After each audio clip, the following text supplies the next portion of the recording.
All right, let's do some more problems. Back to saying all right at the start of every video. 339 just wants us to take the derivative of this function, x to the pi times pi to the x. And this is just, remember which one's which. Remember what's the power rule, what's an exponential function, how do you handle it? And remember, more importantly, these are two functions of x multiplied by each other, so we're going to have to use the product rule. Y prime is f prime g plus fg prime, where f is that first guy, x raised to a number. X raised to a number, this is a power function. This is a monomial. We can use the power rule.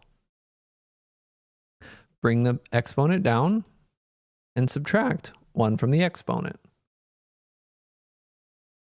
Pi minus 1 is about 2.14159. We'll just write it as pi minus 1. G, this is an exponential function. It's a number raised to x. The derivative of any exponential function is itself times the natural log of the base. Even e, that would just be natural log of e, though, which would be 1. Now we can use the product rule. F prime is pi x to the pi minus 1 times g, which is pi to the x, plus f x to the pi times g prime pi to the x ln pi. And you could do a little bit of factoring. You could try to clean this up a little bit. I don't think it's too important here. Greatest common factor would be x to the pi minus 1 times pi to the x. If we look at this first term, we're left with a pi. That's it, I think. And if we look at the second term, we took out x to the pi minus 1, so there's still 1x left. We took out the pi to the x, so have the natural log of pi. Again, you should check your answer whenever you factor, especially if it's a messy one. If we distribute, we should get back to where we were. All right. And if we do the first one, it'll be pi times x to the pi minus 1 times pi to the x, good. And the second one, we add the exponents to get x to the pi, good, times pi to the x times natural log of pi, great. This is our final answer.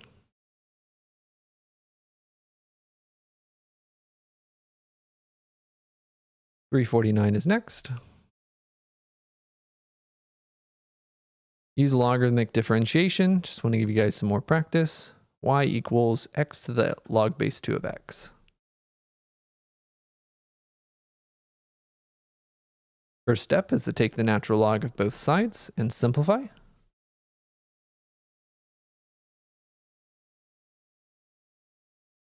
The exponent comes out in front. We're just left with this.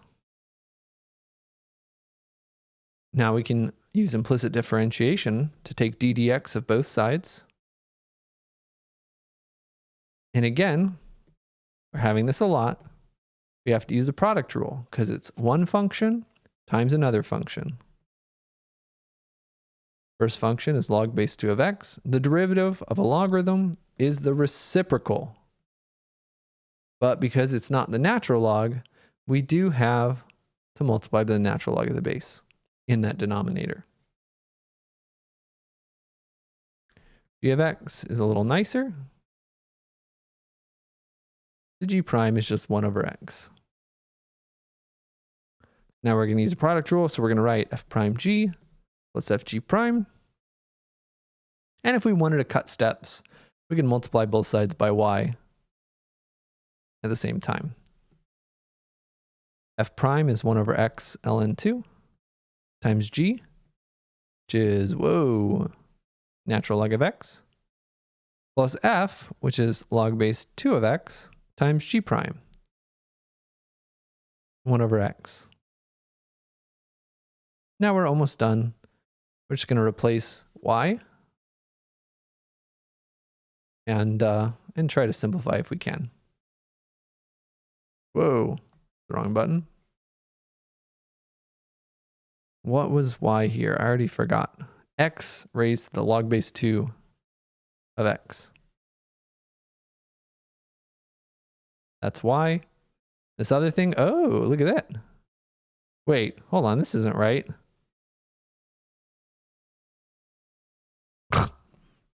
That doesn't cancel. What's going on, Jason? Log base 2. Log base 2 right there. This is log base 2 right there. Phew.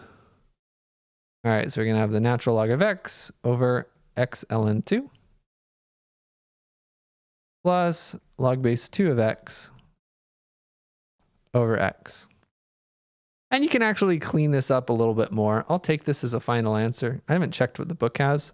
They probably do factor out what they can. You can factor out a 1 over x. And that's going to simplify to log base 2 of x minus 1. And then we have ln x over ln 2 plus log base 2 of x like this. I don't think there's really anything... Oh, this is cool. There is actually something else to do that I wasn't thinking about. Remember the change of base formula. Change of base formula says that this right here is log anything of x over log of that same thing over 2. Specifically, it's actually the exact same thing as the other one. So we actually have 2 of those. And you could write it in either form. I think it's a little bit nicer to write it as 2 times log base 2 of x times x to the log base 2 of x minus 1 like so. And again, if you're ever curious and say, Jason, I don't know whether I simplified right. I don't know if these two things are the same. Kind of a cool way to check whether something's the same is you can graph it. So x times x raised to the log base 2 of x times ln x over x ln 2 plus log base 2 of x over x. If we want to know that whether this is the same as what we simplified, let's just check. 2 log base 2 of x. Whoa. Times x to the log base 2 of x minus 1.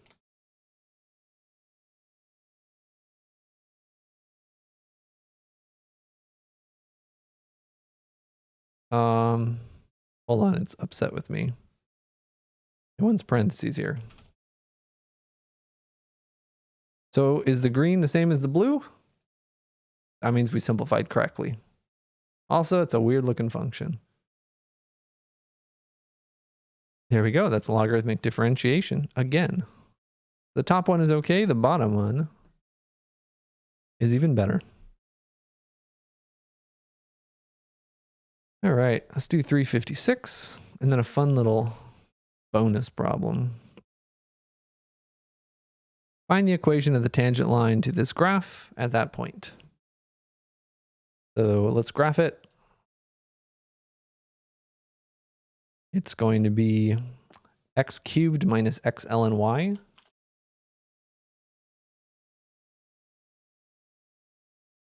plus y cubed equals 2x plus 5. So again, this is not a function. Oh, this looks super weird. This is not a function, but we can still find tangent lines because this graph still has a slope. It's a relation that's implicitly defined. Can't solve for y. And it still has a tangent line. Specifically, we're looking at the tangent line at the point 2, 1. Oh, all right. So we should already know what to expect. It's either vertical or close to vertical. It looks like it's going to be vertical, but maybe it's only close. Let's find out. So let's write down that function again. X cubed minus x ln y plus y cubed equals 2x plus 5. And we want the tangent line at this point. So we have to use implicit differentiation. We're going to take the derivative of both sides with respect to x. Power rule gives us 3x squared. And we're going to have to use a product rule here. Lots of product rules here. So we go off to the side and say, all right, f of x equals negative x. F prime of x equals negative 1.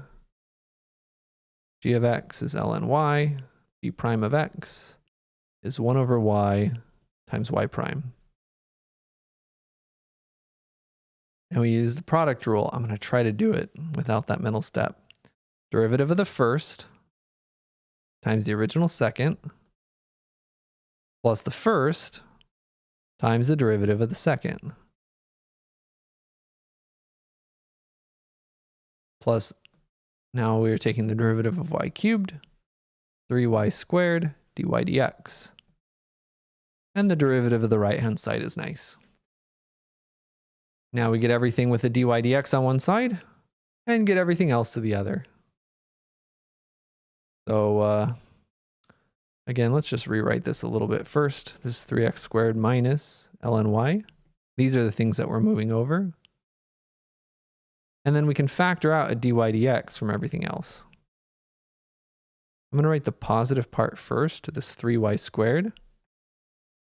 And then this other one is going to be a minus x over y. Right-hand side is still just 2. So subtract over 3x squared, add a natural log of y. And then divide both sides by that coefficient. Y prime, or dy dx, is going to be 2 minus 3x squared plus the natural log of y divided by natural log of y minus 3x squared. That's our derivative.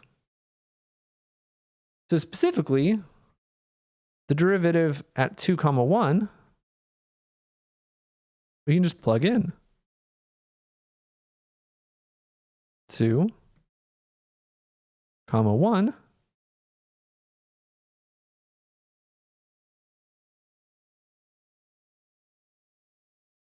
Wait, this doesn't look like it's going to be undefined. Maybe it is just a big slope.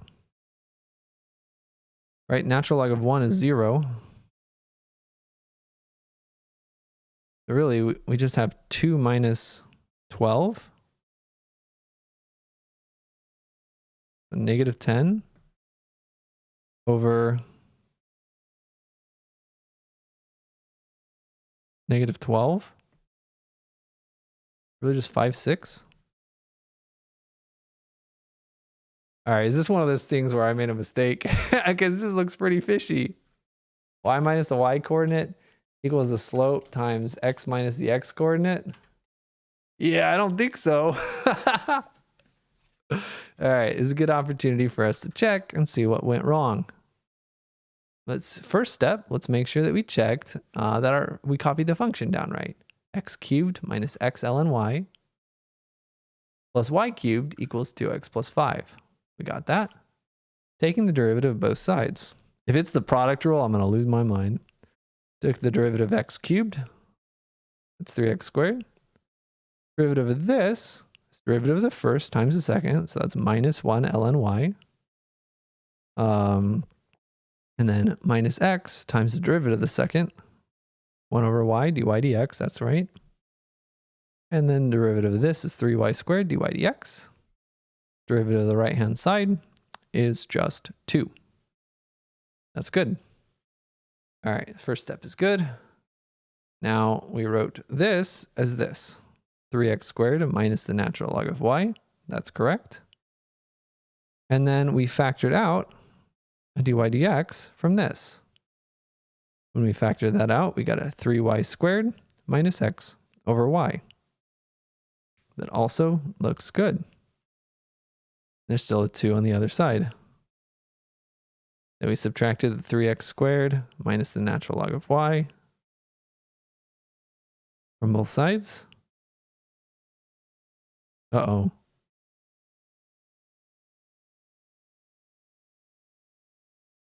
Oh. It's always something really dumb. Oh man. We had a little switcheroo here.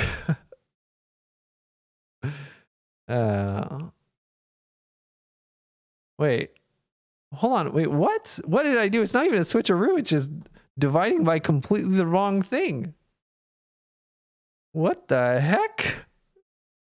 We should divide by the coefficient of dy dx. Those bananas. Dividing by 3y squared minus x over y. And this is a complex fraction. You'd normally want to simplify this, but we don't have to here because we're just trying to find the value in one place. At 2, 1, going to be 3 times 1 squared minus 2 over 1.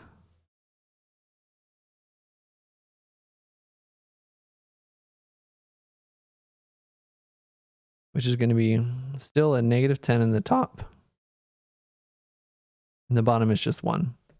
So it's a big negative number. Let's try if negative 10 works. All right, so it's not actually vertical. Pretty close though. Yeah. You see it's vertical just a little bit when it's a little bit bigger. That's a tangent line. Great. Sometimes when I make a mistake, I actually cut out the inner part to not waste your time. But here, I think it's good to show every once in a while to just show your thought process and my thought process when we do make mistakes, because everyone's going to be making silly mistakes like this. Hopefully your mistakes aren't that silly. That was wild. Let's do one more bonus problem. 363. All right. So we have population in New York over a period of 70 years given in this table, and we want to fit a growth curve of exponential form. So one of the ways that you can do that is to open stack. Sometimes you make me sad. Open stack. Sometimes you make me sad. Can I highlight this? There we go. Nope. All right, we're just going to copy it manually. All right. One of the ways that we can do this is to copy it manually, I guess, into GeoGebra. 0, 33, 131. I don't know why it does this. 10, 60, 515.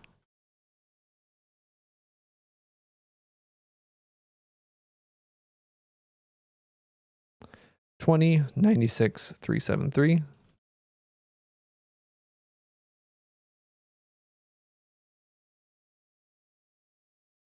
30, 123, 706.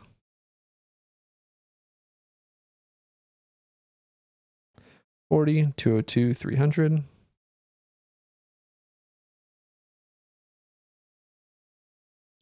50, 312, 710.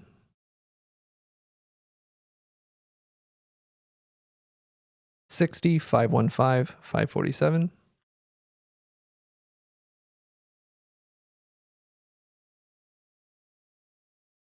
70, 813, 669. Hopefully your OpenStax behaves a little bit better. And we can plot this as a scatter plot using 2-variable regression analysis. So this shows right here that New York City does seem to be following exponential growth. You can go down here to the regression model if you want and choose any one, and it'll give you a linear model, which is not that accurate. Click the statistics sign up here, and we can look at our R value or the sum of squared errors. There are a lot of things that we could look at. But as the R value gets closer to 1, as R squared gets closer to 1, as the sum of squared errors gets smaller, the model is going to be better. Log, it doesn't even know what to do with the log. It doesn't look anything like a log. Polynomial, you can change the degree, and it can get kind of closer. 5th degree polynomial fits pretty well. You could use a power function. It's not happy about that. You could use an exponential function, also fits pretty well. Look at that r squared right there. Very close to 1. That's what it wants you to do. All right. And we can get our function right here, 357.41. Let's just round. Y equals 357.42 times e to the 0.0442. So about 4% growth every year. All right, and it was about 36,000 at our start, which was 1790. So this is showing exponential growth from 1790 up until 1860. And then we could talk about the derivative and make some predictions about 2010.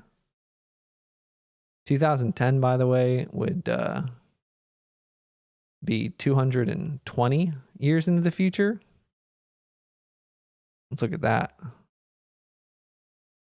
220 years into the future. Y equals 35742. Times e raised to 0.0442.